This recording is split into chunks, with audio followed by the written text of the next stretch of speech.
What is up, everyone? Wascos23 here. We're going to do a little bit of a discussion on the NBA so far, and it's about halfway through the season right now. I know it's not exactly halfway, but it's about Christmas time, and the NBA is kind of slowing, or kind of starting to get to that midway point, and I wanted to get this video out as soon as possible. So the NBA season so far, start off with the Eastern Conference, and it's been a pretty big disappointment so far. Obviously, there are a ton of teams in the Eastern Conference who have been disappointment. Let's start out with the Knicks and the New York the New York Knicks and the Brooklyn Nets, rather, and they are just a big disappointment with the talent that they've got. I know the Knicks have had injuries, and so have the Nets actually. But even with the injuries, they should still be a lot higher than what they are. It's kind of sad to see that happen. I mean, right now, currently, neither one of them have over 10 wins. But back to more brighter news in the Eastern Conference. The Pacers 22-5, hot star right now. If I had to pick a guy, Paul George would be my MVP. He's averaging about 24 points per game, 6 rebounds, and close to 4 assists a game. And he is just lighting it up, playing great defense. Actually, might be just a defensive player of the year as well this year. Just playing very, very well.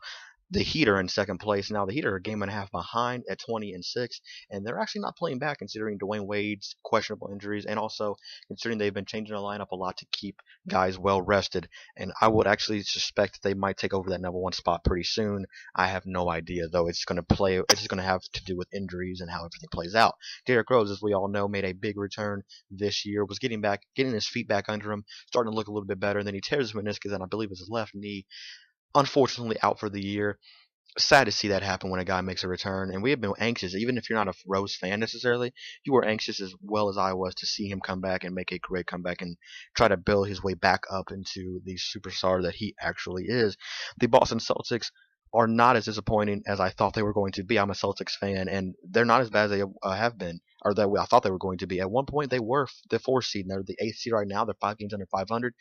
Which, considering they don't have Rajon Rondo and they got rid of all their players, basically, that is not bad. And Brad Stevens is actually proving to be a pretty good NBA coach so far. With the pieces that he has to work with, they are actually looking very good. Going on to the Western Conference, Portland Trailblazers. I don't think anybody could say they saw the Portland Trailblazers start out 23-5, the best record in the NBA right now. And also, they've actually beaten the Pacers as well. Paul George went off that night, but they beat the Pacers. Oklahoma City is one and a half, a half a game behind, and the Spurs are a game and a half behind them. The Spurs now, I still think the Spurs will come back and be the number one seed because I don't know. I just feel like they'll still be the number one seed. Kobe Bryant obviously came back. He had a big return too because he completely ruptured his Achilles, unfortunately, and he came back and after 6 games fractured something in his knee. Now he's out for 4 to 6 weeks. Again, if I had to pick somebody for the MVP race, I'd say number 2 right now would probably be LaMarcus Aldridge. The guy is averaging 23 points a game, 11 rebounds, and 3 assists a game at power forward. You could actually make a case for him to be over Paul George because he is in the Western Conference playing against harder opponents every night, as Paul George is playing against the Eastern Conference where they've got 5 teams that still haven't gotten 10 wins, whereas the Eastern Conference only has 2. The Eastern Conference, there's no team in the Eastern Conference who's in the playoffs who's under 500, and all but 3 are in the Eastern Conference. So you've got 5 teams in the Eastern Conference below 500. If you want me to pick who I think is going to win going to be in the finals, I'd still say at the end of the day, experience beats everything. I think it's going to be the Spurs versus the Heat again. I'm going to pick the Heat again. Just because I can't. The Pacers are good.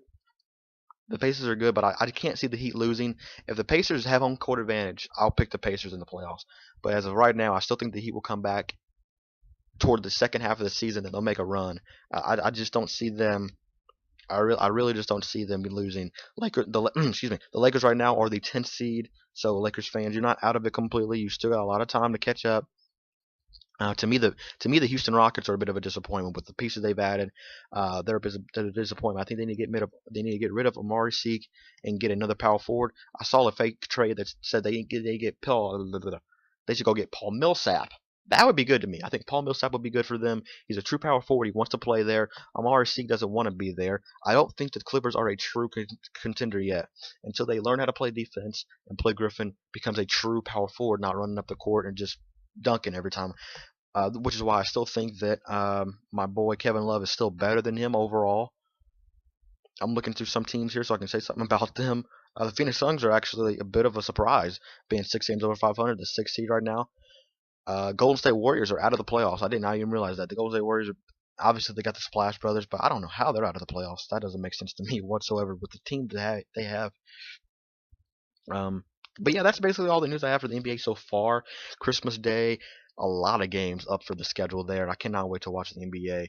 Leave your comments down below on what you think, playoff prediction wise, who you think the MVPs are, if you think I'm right or wrong. Just give me some discussion tips down there, and leave a like on the video to boost the video up. More people will see it, more people can comment, subscribe for more content. And watch us 23. Signing out. See you guys next time.